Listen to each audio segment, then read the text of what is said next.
22-vuotias, kotoisin Tampereelta ja opiskelen musiikkia Paimiossa. Mä kiinnostuin heti tämän työtarjouksesta festarihostina.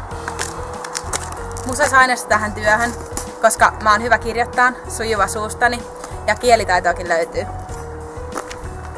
Mä oon esiintynyt aika paljon ja mun mielestä on tosi luontevaa olla vaihtelevissa tilanteissa erilaisten ihmisten kanssa.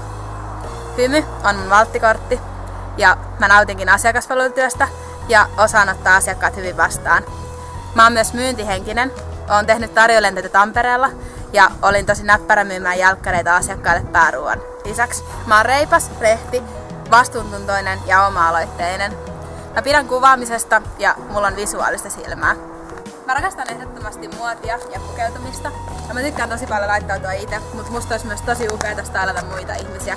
Mä rakastan kaikkea kaunista ja esteettistä, johon pyrin ottamillani valokuvilla, vaatevalinnoissani ja oikeastaan kaikessa luovassa, mitä mä teen.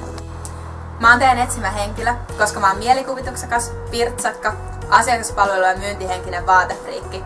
Mä teen kaiken täysillä, mihin ryhdyn ja mikä mua motivoi, ja tää työ, jos mikä, kiinnostaa aivan valtavasti. Mä oon tosi nopea ja innokas oppimaan uutta. Oon sisukas, enkä ihan hevillä luovuta.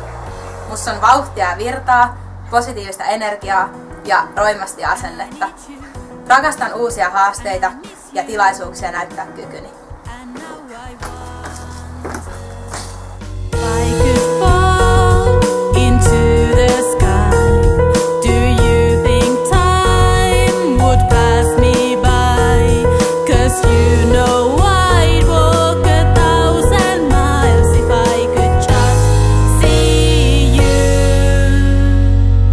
Tonight